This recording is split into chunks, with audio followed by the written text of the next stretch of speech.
Sesaat lagi Anda akan mendengarkan program Renungan Sahabat Seperjalanan bersama Pendeta Wendy Pratama. Selamat mendengarkan.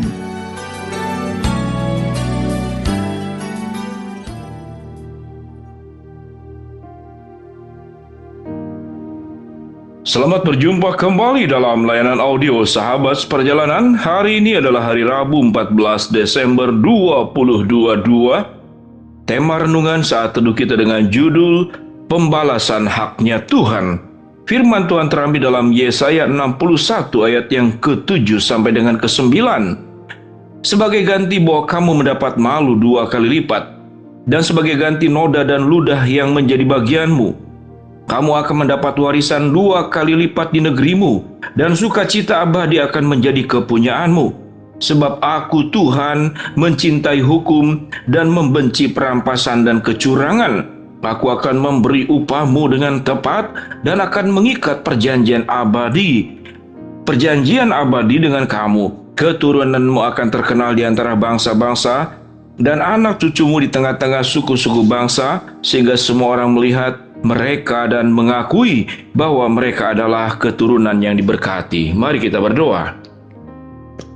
Bapa yang di dalam surga, terima kasih kami memiliki Allah di dalam kemahaadilan, dan kemahaadilan Allah akan terbukti di seluruh kehidupan manusia, dan tidak ada ketidakadilan yang tersembunyi yang tidak akan diadili oleh Tuhan.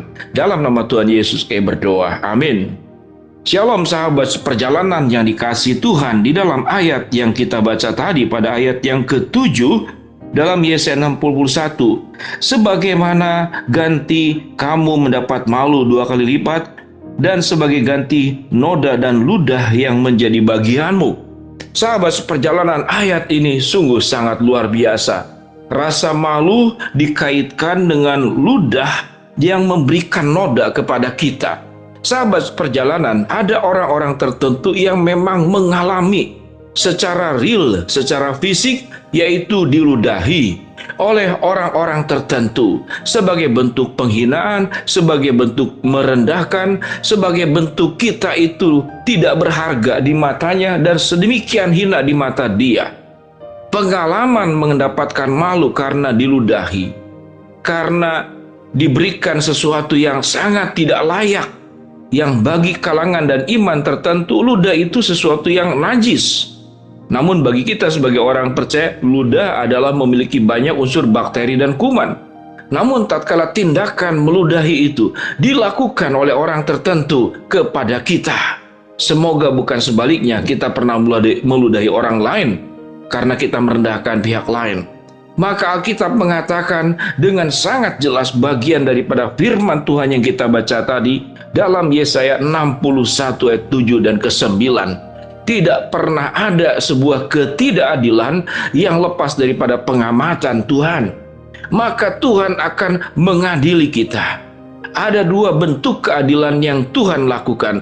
Yang pertama, sewaktu seseorang direndahkan, bukankah Tuhan berjanji mereka yang direndahkan akan ditinggikan, mereka yang terbelakang akan dikedepankan?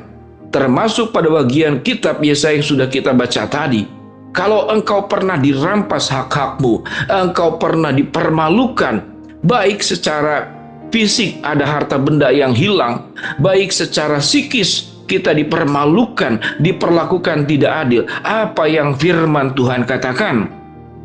Sebagai ganti bahwa kamu mendapat malu 2 kali lipat, dan sebagai noda dari ludah yang menjadi bagianmu, kamu akan mendapat warisan 2 kali lipat di negerimu, dan sukacita abadi akan menjadi kepunyaanmu. Kita tahu dalam perjanjian lama orientasinya adalah tentang membawa orang-orang itu kepada tanah perjanjian. Sekalipun dalam kitab Yesaya peristiwa tanah perjanjian itu sudah berlangsung sekian lama sebelumnya. Namun keberlakuan Allah membawa kita kepada sesuatu yang indah, kepada sesuatu yang penuh dengan limpahan susu dan madu, baik secara fisik maupun juga sebagai kemenangan-kemenangan yang memberikan kita sebuah sukacita dan kebahagiaan. Itu akan diberikan kepada kita. Dengan demikian, kalau kita menyadari dan mengakui sebuah kalimat bahwa penghakiman itu adalah haknya Tuhan, dan tidak ada orang yang terlepas daripada penghakiman Tuhan. Sewaktu kita memahami tentang sifat Allah seperti ini, maka sahabat seperjalanan, seberapa dalam kita terluka dan terhina, seberapa rendah kita direndahkan oleh orang lain, sekalipun kita menjadi rendah bukan karena direndahkan. Maka apa yang firman Tuhan katakan, Tuhan akan meningkatkan, mendudukkan kita kembali di posisi semula, atau bahkan Tuhan bisa mengangkat kita lebih tinggi daripada sebelumnya. Itu adalah janji Allah. Apa yang kita petik daripada sebuah janji firman Tuhan ini? Yang firman Tuhan katakan, bahkan keturunanmu akan mendapatkan warisan, dan engkau akan mendapatkan, catatan firman Tuhan, sukacita abadi akan menjadi kepunyaanmu. Artinya sahabat seperjalanan, sewaktu kita memahami bahwa Allah adalah Allah yang mengetahui segala tingkah, pola tingkah laku, perbuatan manusia, dan tidak ada yang lepas daripada pengapatannya. Sewaktu kita pernah mengalami sesuatu yang sangat buruk, lalu kita menyerahkan kepada Allah. Apa yang dimaksud dengan menyerahkan kepada Allah? Allah yang maha bijaksana akan menunjukkan keadilannya, sekalipun bentuk keadilannya kadang kita tidak pahami. Namun Tuhan itu maha adil. Tidak pernah ada ketidakadilan yang dibiarkan dalam pengamatan Allah, atau yang tidak berhadapan dengan hukum-hukum Allah. Dengan demikian sahabat seperjalanan, kalau Tuhan bisa mengambil sesuatu pada hidup seseorang, maka Tuhan pun bisa mengembalikan juga pada hidup seseorang. Khususnya tatkala kita hidup di dalam kebenaran, Tuhan bisa kembalikan semua yang hilang, bahkan Tuhan bisa lipat gandakan daripada yang hilang itu berkali lipat. Itu janji daripada kebenaran firman Allah. Dan dalam sejarah bangsa Israel kita melihat bagaimana Tuhan memberikan kemenangan demi kemenangan. Betul bahwa Rasul Paulus pada akhirnya juga meninggal. Secara fisik dia meninggal, namun buah daripada perbuatan yang dilakukan Paulus untuk mengabarkan kebenaran firman Allah, dari 3 kali perjalanan misi, membawa banyak orang seluruh dunia untuk percaya kepada Allah. Sewaktu kita menjadi orang-orang yang tabah, melewati berbagai macam kesulitan, duri-duri kehidupan, lika-liku perjalanan yang berbatu-batu, maka Tuhan akan bisa mengembalikan apa yang hilang, dan bisa diberikan kembali kepada kita. Dan firman Tuhan berkata, bahkan kepada anak cucu berketurunan-keturunan, Tuhan akan melimpahkan berkat itu kepada kita. Namun sahabat seperjalanan, biarlah kita belajar jangan mengkotakkan berkat itu hanya semata-mata materi. Jangan mengkotakkan berkat itu hanya semata-mata finansial.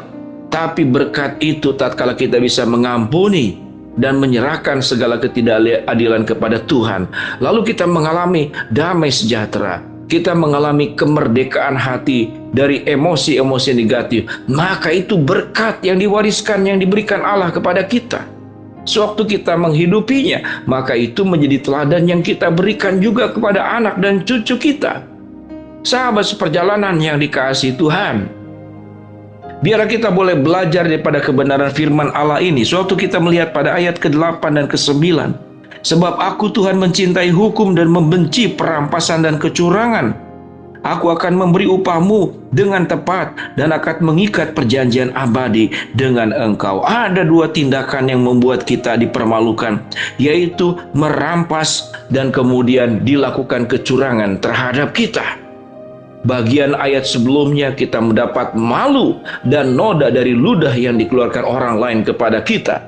Bagian yang kedua dikatakan kita dirampas dan kita diperlakukan dengan curang. Lengkap sudah alasan kita untuk menyimpan kebencian, dendam, bahkan berjuang untuk membalas orang-orang yang seperti demikian.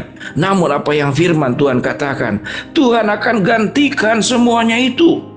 Karena Tuhan yang dikatakan yang mencintai hukum, membenci perampasan dan kecurangan. Ayat ke-9 dikatakan, keturunanmu akan terkenal di antara seluruh bangsa. Mari sahabat seperjalanan kita mempercayai Allah, bahwa Tuhan memberikan semua yang terbaik. Kita berdoa. Bapa dalam surga, terima kasih buat janji kebenaran firman Allah.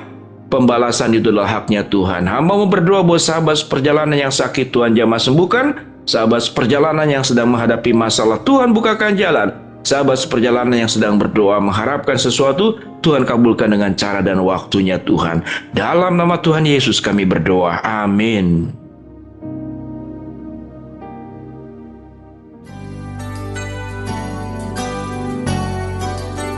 Anda baru saja mendengarkan program Renungan Sahabat Seperjalanan bersama Pendeta Wendy Pratama. Terima kasih atas perhatian Anda. Tuhan Yesus memberkati.